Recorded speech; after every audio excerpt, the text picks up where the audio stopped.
Welcome to Youssef's Library. We're kicking off today with a really powerful insight from James Clear's book, Atomic Habits. He writes, if you can get 1% better each day for 1 year, you'll end up 37 times better by the time you're done. 37 times better. I mean, that's staggering. It's not just a little improvement, is it? It's this huge transformation from, well, tiny changes. It really is, and that single sentence, it just perfectly captures the whole philosophy of the book, Atomic Habits. James Clear, the author, he's not just some academic theorist, he's really an expert on behavior change who lived these ideas himself. His backstory is actually pretty compelling. Oh, yeah? Yeah, it started with this really severe baseball injury in high school. A bat slipped, hit him right between the eyes, multiple skull fractures, even a coma. It was Oh, that serious. sounds absolutely terrifying. It was. Took months of rehab. And when he finally got back to the field, he was actually cut from the varsity team. Mm. But instead of just giving up, he really leaned into the power of these small, consistent habits. Just tiny improvements, day after day, to rebuild his skills. And this incredibly disciplined approach, it eventually led him to become a top athlete in college. And from there, an expert in habit formation. He launched a newsletter. It grew like crazy, hundreds of thousands of subscribers. Then he created the Habits Academy, training organizations, individuals. So he literally became the advice he gives. It's like that idea from Naval Rivertown, right? Right. Write a great book. You must first become the book. He definitely did that. Absolutely. Clear shows us this isn't just theory, it's lived experience. And that's what we want to explore today, how you can use these atomic habits for, real breakthroughs in your own life, your career, health, whatever it is. Okay, so let's dive into that core idea then. Identity-based habits. Clear really flips the script on how we think about change, doesn't he? Most of us, we focus on what we want to achieve, the goal. But he says true change, the kind that sticks, starts way deeper. Why is identity so central? What makes focusing on who you want to be so different from just setting a goal? Yeah, it's a really crucial distinction. Clear talks about these three layers of behavior change. You've got outcomes, processes, and identity. Now, most people, like you said, they start with the outcome. I want to lose weight. I want to launch this product. I want that promotion. Then maybe they think about the process, the system, the steps they'll take. But the most effective way, the most profound way to change, it's focusing on who you wish to become. So shifting from what I want to who I am, that feels significant. Exactly. Claire puts it really well. It's one thing to say, I'm the type of person who wants this. It's something very different to say, I'm the type of person who is this. Mm. See, when you focus just on outcomes, you're chasing a result. Okay, you clean your messy room. Great, it's clean for now. But if your identity hasn't shifted, if you still see yourself as a messy person, well, those habits creep back in, right? Mm. Mm. Identity change is about shifting your core self-belief. It's about aligning your actions with the kind of person you genuinely aspire to be. Every action you take, he says, is like casting a vote for that desired identity. A vote. I like that. Yeah. So instead of just, I want to be more productive, it's framing it as, I am the type of person who finishes tasks on time. Mm-hmm. But what's the biggest hurdle there? When you're just starting out, casting those votes probably feels a bit fake, maybe, or difficult to maintain. That's definitely the challenge. It can feel unnatural at first because our current identity, well, it's pretty deeply ingrained. We've been casting votes for that identity for years. But here's the thing. When you start taking pride in a particular aspect of your identity, say, you start identifying as a healthy eater. You become much more motivated to maintain the habits associated with it. You make those food choices, not just because you have a weight loss goal, but because that's who you are. It becomes intrinsic, and that's how you get real, lasting change. You're addressing the root, not just the symptom. That makes a lot of sense. Oh. Okay, so if that's the why, let's get into the how. How do we build these identity-shaping habits? I know Clear uses this framework, the 4 laws of behavior change, built around the habit loop. Maybe start with the loop itself. Sure. So the basic science of habits boils down to this 4-step feedback loop. Cue, craving, response, and reward. This loop is running constantly in our brains, mostly unconsciously.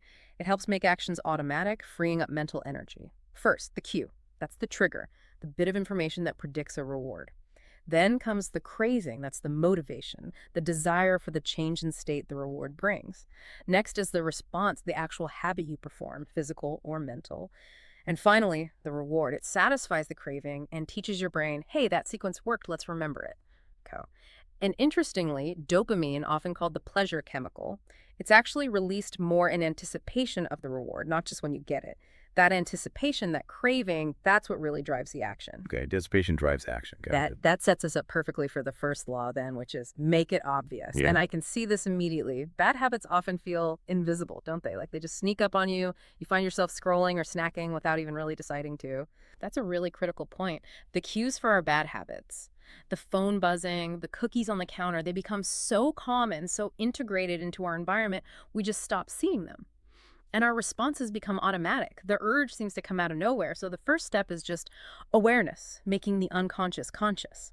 A really practical tool Clear suggests is the habit scorecard.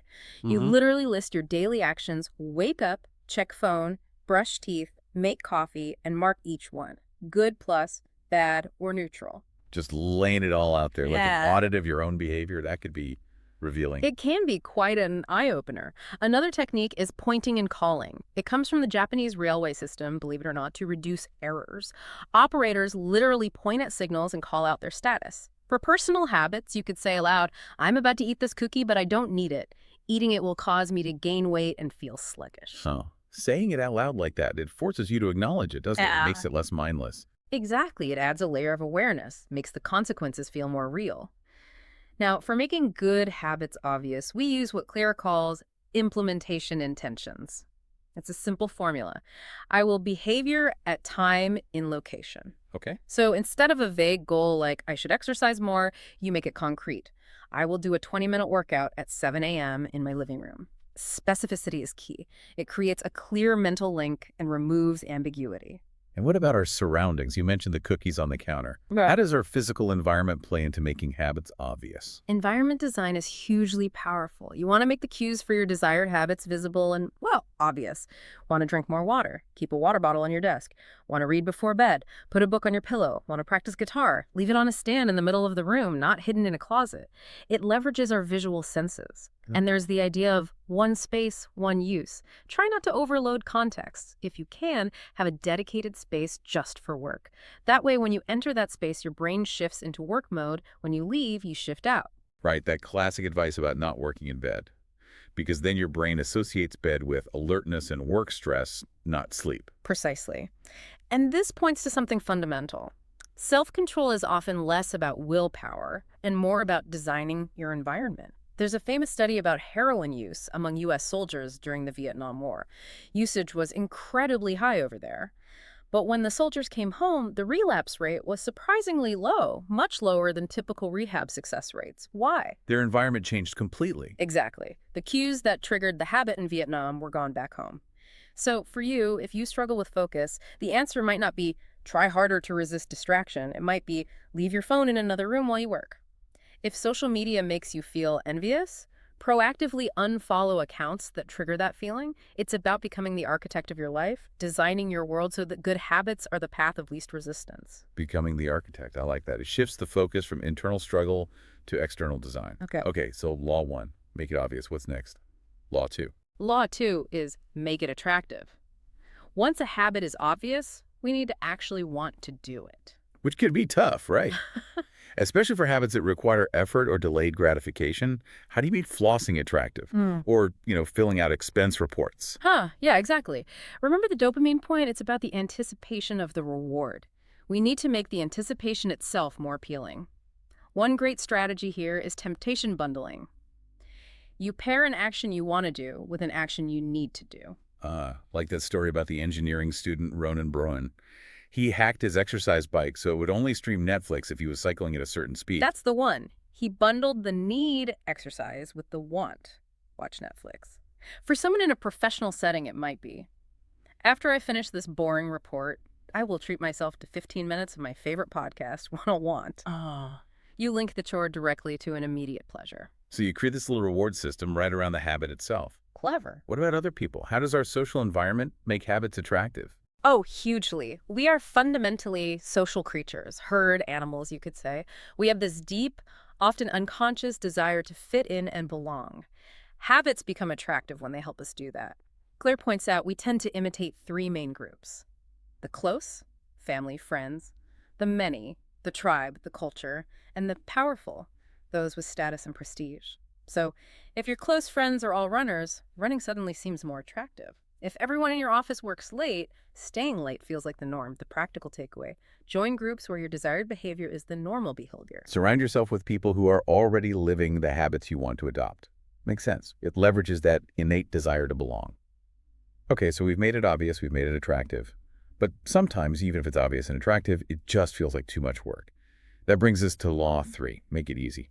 What's the core idea here? The core idea is the law of least effort. It's fundamental human nature. We are wired to conserve energy. Given two similar options, we will naturally gravitate towards the one that requires less work. So basically, we're lazy. You could say that. We're just efficient. The point is, the less friction associated with a good habit, the more likely you are to do it. So we need to reduce that friction. How do we do that? Reduce friction. Think of it as addition by subtraction. Japanese manufacturing focuses intensely on eliminating waste, removing every tiny obstacle. We can do the same with habits. Maybe it's prepping healthy meals on Sunday, so cooking during the week is effortless, or setting out your workout clothes the night before. Automating savings or bill payments removes the friction of having to decide each time. There's a great example from a developer named Oswald Knuckles who talks about resetting the room. When he finishes watching TV, he puts the remote back, folds the blanket, tidies up. Not just to be neat, but to prime the environment for the next action, making it easier to start fresh later. Little things that remove those tiny barriers that might otherwise stop you. Exactly. And when you're starting a new habit, the friction can feel especially high. That's where the 2-minute rule is brilliant. The rule is, when you start a new habit, it should take less than 2 minutes to do. 2 minutes. So like, instead of read every night, it's read one page. Yeah. Instead of run 5K, it's put on my running shoes. Precisely. But doesn't that feel a bit, I don't know, like you're just cheating yourself? If the real goal is much bigger, doing just 2 minutes seems almost pointless. I get why it feels that way initially, but the purpose of the 2-minute rule isn't really about the outcome of those 2 minutes. It's about mastering the art of showing up. It's about ritualizing the beginning of the process, making the first step so easy, so non-intimidating that you can't not do it. And often, once you've overcome that initial inertia, continuing is much easier. The goal is to build consistency first. Get the reps in for just showing up. Remember Claire's other advice: don't break the chain, try to be consistent every day. And crucially, never miss twice. If you slip up one day, make absolutely sure you get back on track the next. It's about progress, not perfection. Okay, I see. It's about building the habit of starting. That makes more sense. Consistency over intensity, especially at the beginning. Right, final law then. Law 4, make it satisfying. This feels important because, as we said, so many good habits have delayed rewards. Exercise, saving money. The payoff is way down the line. You've nailed the core problem. Our brains evolved in an environment where immediate returns were crucial for survival. We're wired to prioritize immediate rewards. Clear calls it the cardinal rule of behavior change. What is immediately rewarded is repeated. What is immediately punished is avoided. Bad habits often give an immediate hit of pleasure.